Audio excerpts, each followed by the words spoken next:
আপু কাগজ দিয়ে কিছু একটা বানিয়ে দেখান না, সব সময় তো চালের বস্তা দিয়েই বানিয়ে দেখান, তাই ভাবলাম আজকে আপনাদেরকে কাগজ দিয়ে একটা ফুলদানি বানিয়ে দেখাবো।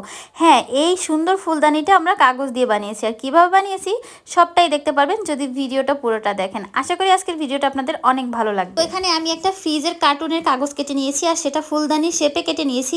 কোথায় কতটুকু কত ইঞ্চি দিব আর দিয়েছি সেটা কিন্তু একদম সুন্দরভাবে লিখে দিয়েছি। লম্বায় 22 ইঞ্চি, তারপরে ফুলদানির মুখের কাছে 4.5 ইঞ্চি, গলার কাছে 3.5 ইঞ্চি, আর পেটের কাছে 8 ইঞ্চি এভাবে করে দিয়েছি, আর নিচে 4 ইঞ্চি রেখেছি। আর এভাবে করে 4টা পার্ট আমি কেটে নিয়েছি, আর আপনারাও এইভাবে করে 4টা পার্ট কেটে নেবেন। এখন হচ্ছে কাজ আমাদের একটু ডিফিকাল্ট এই কাজটা করা। তো এই কাজটা হচ্ছে কি, আমাদের এখন কস্টেপ দিয়ে এগুলোকে সুন্দরভাবে লাগাতে হবে। যেহেতু এটা খুবই মোটা একটা কাগজ, তো ভালোভাবে কস্টেপ দিয়ে লাগাতে হবে। তো দুটো দুটো করে এভাবে আমার মতো আপনারা লাগিয়ে নিতে পারেন।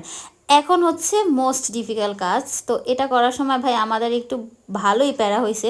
তো আমি, আম্মু, তুবা সবাই মিলে এটাকে লাগিয়েছি। তো আপনারা একটু কষ্ট করবেন, ফ্যামিলির কারও একটা হেল্প নিয়ে এটাকে লাগাতে। তো এভাবে করে লাগাতে গিয়ে দেখি কি যে 3টা দিয়ে লাগালে বেশি ভালো লাগে, 4টা দিয়ে লাগাতে একটু ডিফিকাল্ট হয়ে যায়।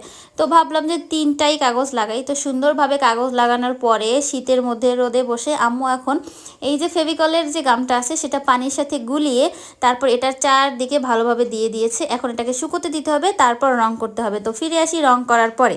এটাকে 2 দিন পর্যন্ত ভালোভাবে শুকিয়েছি, তারপরে এটাকে রং করেছি লাল রং। তো আপনারা চাইলে এভাবে লাল রঙও করতে পারেন বা অন্য যে কোনো কালারের রং করতে পারেন। আর নিচে এটা বসে থাকবে এই জন্য একটা কাগজ, মোটা কাগজ কেটে আবার সুন্দরভাবে দিয়েছি, সেটাকেও সুন্দরভাবে আমুর রং করে দিয়েছে। এখন ফুলদানিটা তো খালি খালি একদমই ভালো লাগে না, তাই আমরা ভাবলাম কি একটু এখানে লেস লাগিয়ে দিই, তাহলে আরও বেশি সুন্দর হবে। তাই উপরেও লেস লাগিয়ে দিলাম, নিচেও লেস লাগিয়ে দিলাম, সুন্দর গ্লু গানের সাহায্যে আমরা এটাকে লাগিয়ে দিয়েছি। এখনও যেন কেন একটু খালি খালি লাগতেছিল, তাই জন্য আমি বুদ্ধি করে এইভাবে করে চালের বস্তা দিয়ে, চালের বস্তা আমার ভিডিওতে থাকবেই ভাই যেভাবেই হোক, তো এভাবে করে সুন্দরভাবে ফুল বানিয়েছে।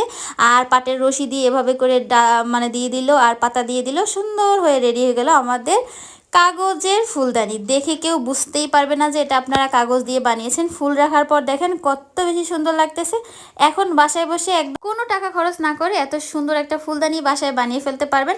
কেমন লাগলো ভিডিওটা অবশ্যই কমেন্ট করে জানাবেন। আর হ্যাঁ, কে কোথা থেকে আমার ভিডিও দেখছেন সেটা অবশ্যই কমেন্ট করে জানাবেন। আজকের ভিডিও এই পর্যন্তই, সবাই ভালো থাকেন।